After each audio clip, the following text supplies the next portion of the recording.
Well, I've had worse nights. We've all had worse nights. Now, it wasn't a perfect day. Not very often we race 7 horses on a Sunday in 4 different jurisdictions spread out through the whole day. But we did today. And a pretty good day at the office. Wasn't perfect, but we're going to get through all of them right now. I think we'll start with Flamborough, actually, because that was a great night at Flamborough. Cash Deals, we had some bad news with her the other day. A little frustrating, but you can see she raced great tonight. I know Mario was kind of down in the dumps about the whole thing and probably a little bit embarrassed. And not his fault, I don't think. But the filly went out and raced great. Tonight, just closing hard on the end of it, and a winner in 2-1 and just raced fantastic. Were we Yuri? A lot of people had their eyes peeled on Yuri tonight. I was one of them. I told everybody, Greg, all our clients that have been in from day one with Were We Yuri, you've all been patient. Last year we got him ready and schooled him, and I told everybody he is not ready to race. He doesn't look like he's ready to race. We are not racing him. Turned him out after 2 or 3 schoolers. Brought him back. And I told everybody he's starting to look good. He's starting to look like a horse. He's starting to look like what we hoped he would. It's still going to be a road, right? Were We Yuri is Were We Rue's brother. This is a horse we have high hopes for. And tonight was not, oh my God, did you see him race? But it was a big deal for us. We waited a long time for this horse, and as I said, followed the game plan that we had set out all those months ago for Were We Yuri, and you can see that horse showing up. You can see the horse we bought, the horse we thought we bought as a baby, showing up now. It took a long time, but he's starting to show up, and that was a big last 3/8 of a mile for him. Mario drove the horse fantastic. He drove both of them great tonight, and Were We Yuri raced great, so did Cash Deals. Now, we went earlier on in the day. We were in Kentucky. Took a dive off Dipper, raced amazingly good. Those were good horses he beat. And morning line in a 5-horse field when you're 6-1, you're in tough. And Dipper, he raced great here at Northfield Park, but different track, different setting. The reason we wanted to send him down was shake him up a little bit. And we had got word the other day that on opening day the track was deep, very, very deep, and Dipper had been wearing flip-flops. Not going to be able to wear them on him down there. We're going to have to make a change. I talked to Jason, and he said, yeah, it's probably like Scioto. It's going to be tough for us to race this horse in flip-flops. It's just so hot down there. And we opted just to go with a full sweat shoe on the horse. Jason said he had him shot Thursday. Jack Rice called after the warm-up, said the horse was sore, left front. Ugh. Well, he's shown some tenderness left front in the past. We've had Dr. Latessa couldn't find anything. That's why we opted for the flip-flops. He said, well, the track, they must have known the mistakes today or something, because the track, they rolled it. It is as hard as a rock today.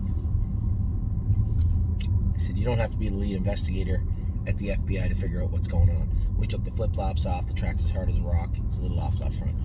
I said, whatever you guys think. He said, well, I'm going to post-parade him and see how he feels. He felt good in the post-parade. They went out in 52-4, a big mile, a great mile for him, and a great job by Johnny and everybody. The horse has just arrived there only a day or two ago down to Oak Grove, but raced great today. Very, very happy with the way that he raced. Now, the second side of our entry today, our stable entry today, was in the trot division, and that was Tailgate Buzz. Now, Tailgate Buzz has never made a break. I don't remember him ever making a break. I know he hasn't made one in a charted mile.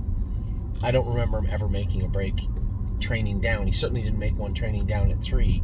There has been no breaks made by Tailgate Buzz. And for him to go out in the track and make a break, something wasn't right. Was it the track? Was it, what was it? What change was it? And I had a couple of our clients message me, and I love when I get the emails right after the race with the exclamation marks. I am as angry as you are. You don't need to use the exclamation marks or emojis. I am equally as angry as you with no information. None. I'm driving from Ontario to Ohio. I watched the race the same as you. I have no additional information until I talked to Scotty. So I talked to Scott Zeron. He said his hobbles seemed good. Everything seemed great. I said, whoa, what do you mean they seem good? He said everything seemed fine with the horse. I said, all right.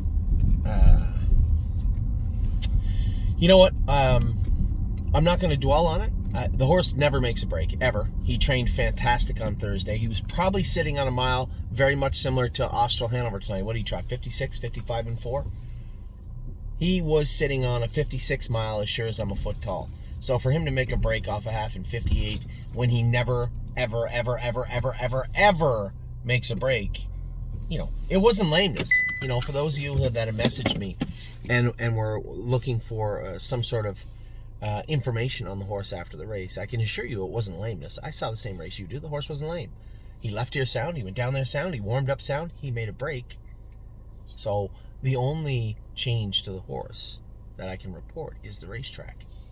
So let's take a look there. Let's start there. I know his front feet hurt him. We opted to take the flip-flops off him, but that was like 2 weeks ago. So we'll have Dr. Roberts. I talked to Dr. Roberts tonight. I had sent a message to Eric Padlin and said he's getting down there tomorrow morning. Tomorrow morning. And I said, Dr. Roberts, he goes, I know Dr. Roberts, really nice vet, good vet. I said, yes, I met him in Kentucky and knew him. We raced against some horses that he owned in Ontario. I'm very familiar with him, and I've talked to him quite a few times on a number of things. And really nice man. So I sent him a message. I said, Dr. Roberts, are you going to be at Oak Grove this week? I know that's not generally your stomping ground, but he said, yep, Friday night I'll be there. So Dr. Roberts is going to be down. I'll have him go over Tailgate Buzz, talk to Eric about that, and report back to you. But I suspect it was just a track thing, right? This track he's trained down on here at Northfield. He knows it very well. It's a little more forgiving track. And if the track was hard as a rock down there, I am almost certain, we don't have to overthink this. The horse left here fine, arrived there, made a break, never makes breaks. Had all the same equipment on. I'm going to say it's probably in his shoeing and or his feet. That would be my guess. They said he was sound as a dollar in the race, sound as a dollar after the race. There's no issue lameness-wise with the horse. And one of our other clients had said, well, maybe we should just get him out of there. Relax. It's one start. For those of you who think that, he was going to, same with Austral Hanover. I'm trying my best to find spots to race these horses until June the 3rd in the Stallion Series. I don't really care that much. I know you may, but I don't really care that much about the start today at Oak Grove or the one here at Northfield Park. I'm trying to set these horses up. We're trying to put them in a place where they can excel throughout the season. They are not going to be at their best today, and they're not going to be at their best at the end of the year. What we do in between is where the meat of the order comes from, right? That is where the most work is going to be done on these horses, is throughout the summer, not today. So I understand nobody wants to see the horses make a break. I get that, and I don't either. But I don't have to be a genius to look at the TV, see a horse that never makes a break, make a break, and try and figure out what happened. I would say 9 times out of 10, it's in his shoeing or in his feet, one or the other or both. If we have to add some grab or take some grab off, fine, we'll do that. But he's not leaving Kentucky right now. There's no need to. Where would you like to send him? Bring him here and get his face smashed in the class that Austral Hanover just got beat up in? Or maybe go to Pennsylvania and get his head beat in a class of 4 and 5 and 6-year-olds there? We're just trying to find the easiest way forward for everybody. So I know everybody gets a little animated. I do too. Any of you that have been around me when the horse is racing, I can get animated too. So I appreciate the passion that goes into racing, but just relax. It's one race, and trotters do make breaks from time to time.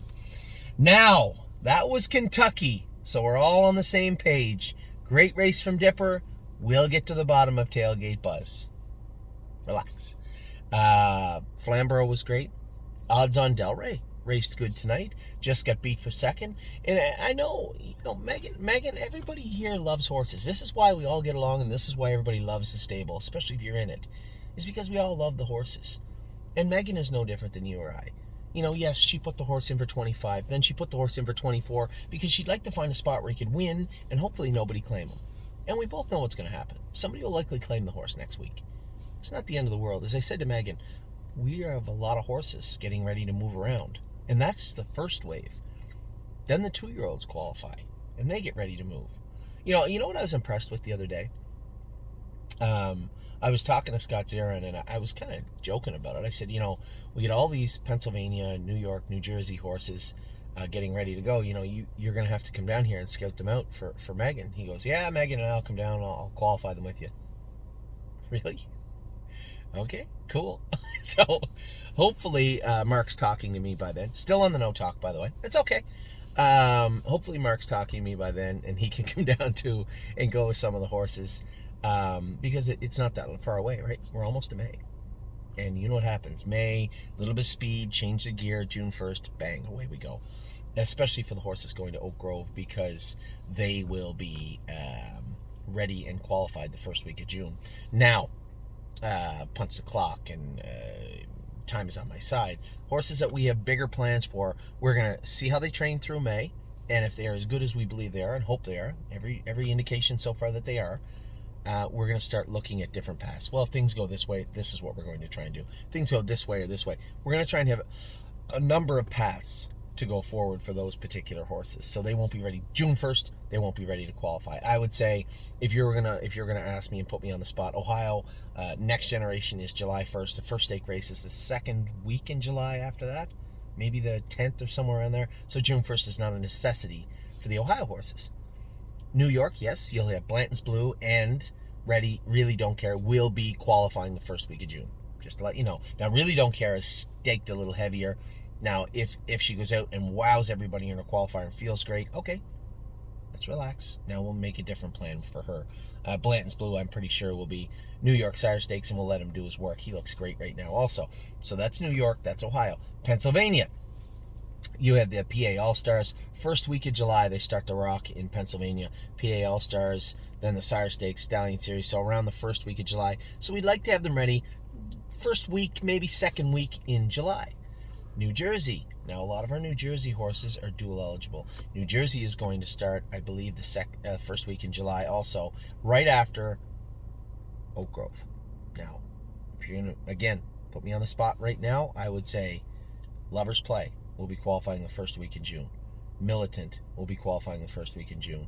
And possibly Pickpocket, and maybe one other.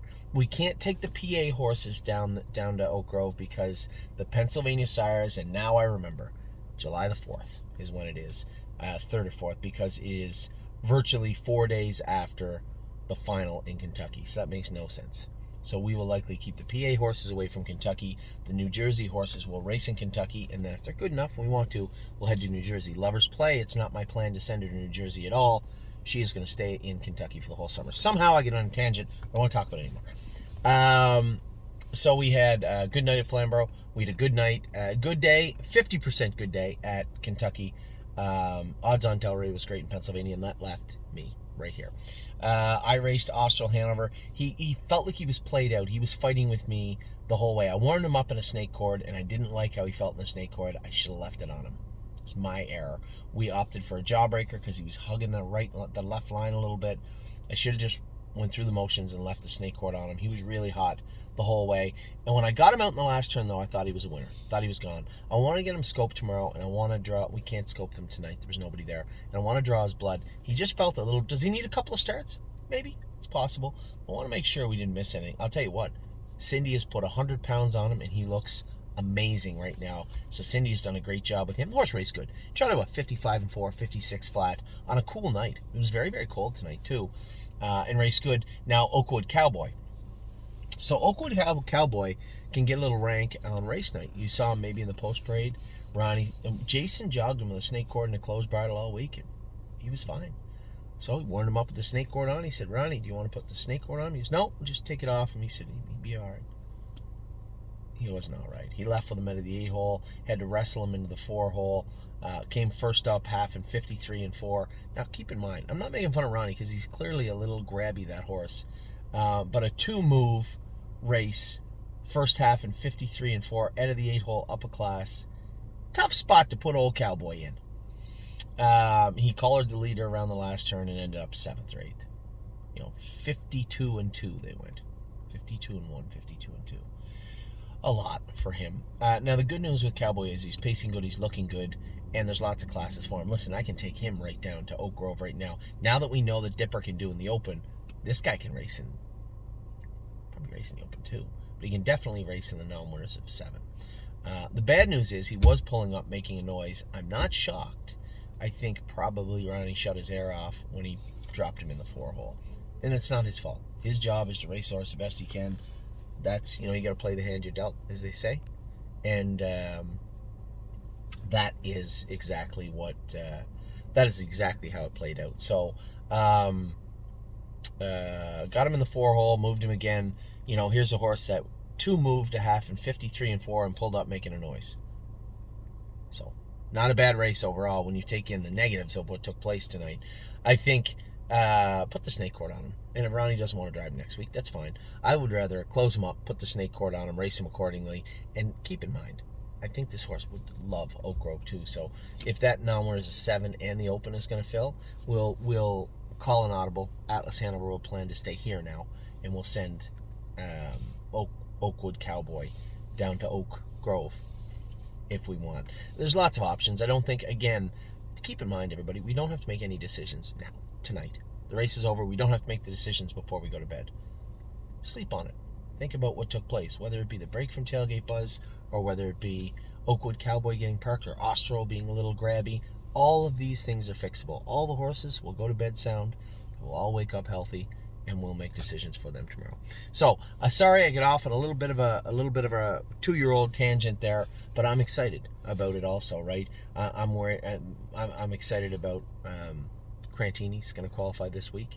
I'm excited about Brace for Landing racing next week. All the horses in Oak Grove going down to drive Swinging Senorita tomorrow.